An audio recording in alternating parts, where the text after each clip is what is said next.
Ladies and gentlemen, the President of the United States.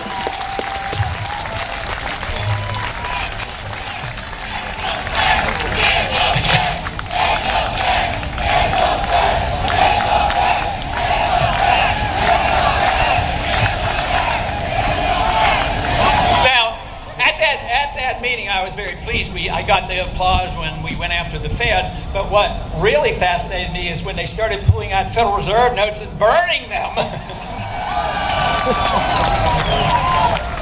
Probably the ashes are going to be worth more than the paper pretty soon at the rate we're going.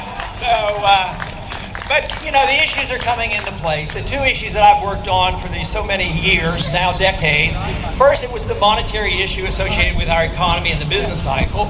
And then in the last decade or so, since we as Republicans have gone really downhill with the foreign policy has become a very important issue. So I have spent a lot of time on that, but you know, the evidence is out there, and I think this is one of the reasons why there is such a strong response, especially with the young people, when they're realizing what they're inheriting. They're inheriting these problems and the debt and the entitlement system, and inheriting a war that should never have been fought in the first place.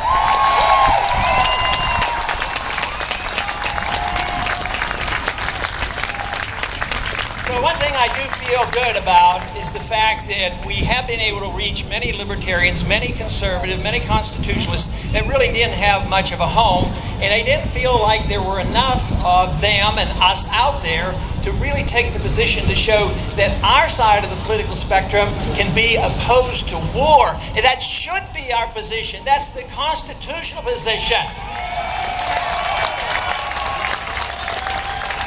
And it's so easy to connect the problems with our foreign policy with our domestic economic problems. Because now we as a nation have obligated ourselves to approximately $1 trillion a year to manage our empire. And it's money we don't have. It's money we tax the people, then we can't tax anymore. We borrow, we can't borrow anymore. Then, of course, you know the answer. Then they go to the Fed and they print a lot more money. Then they wonder why we have problems. You know, it is so clear. Today, there's a lot of talk here on the Hill about solving our energy problems.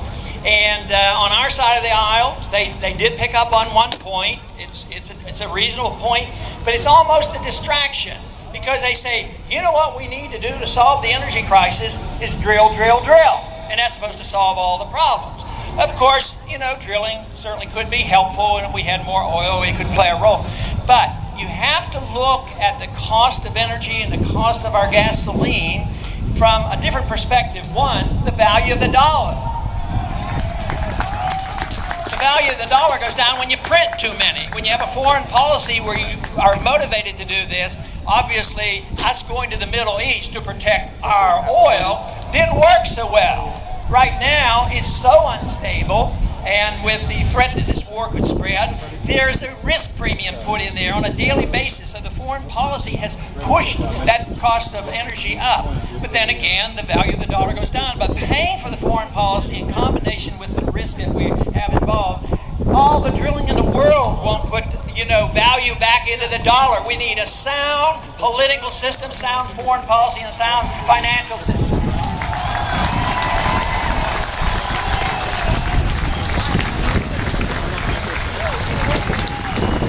In the last couple of weeks, I have been going to the floor to talk about HCON Res 362.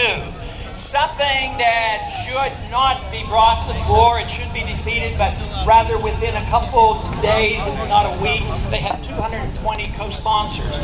Fortunately, though, this week I was able to quote two of the sponsors of the bill who were changing their minds because they realized it is so aggressive. It is actually literally advocating a blockade of Iran.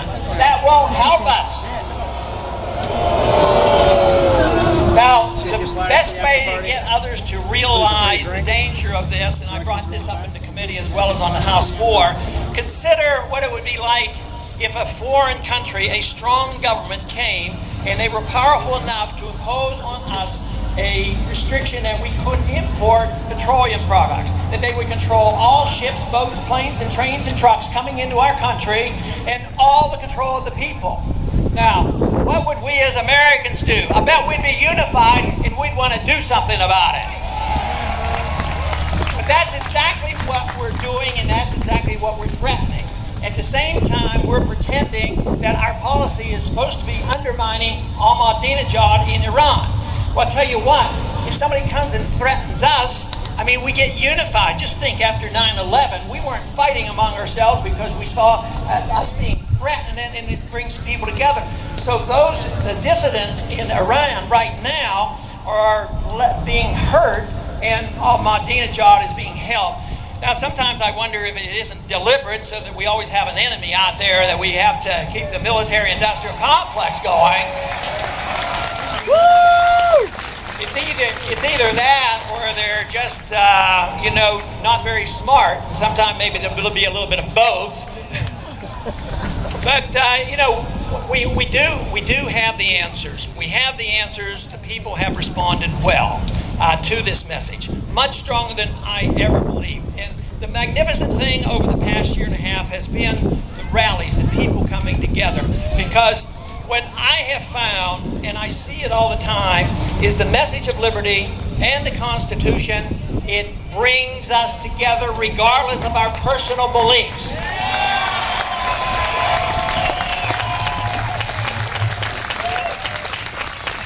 If you know and understand what the First Amendment is all about and what freedom is all about, we can take a crowd like this, and what your personal religious beliefs are not relevant. They're relevant to you and to your family and your children and all, and that's very important in what you do in your community. But in a free society, it's really not relevant. What we have to do is agree that we have freedom of choice in social behavior. That's what we need.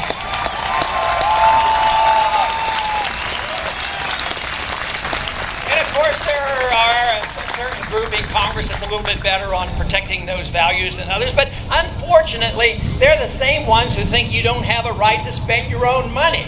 Now, our conclusion is, and the freedom message is, in a free society, you have the right to run your own life, you have the right to earn as much money as you want, and you have the right to spend it any way you want.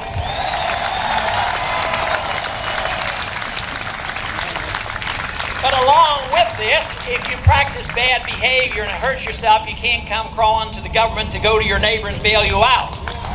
If you don't take care of yourself and take care of your retirement and your medical needs, you can't go to your neighbor and send the government there to bail you out.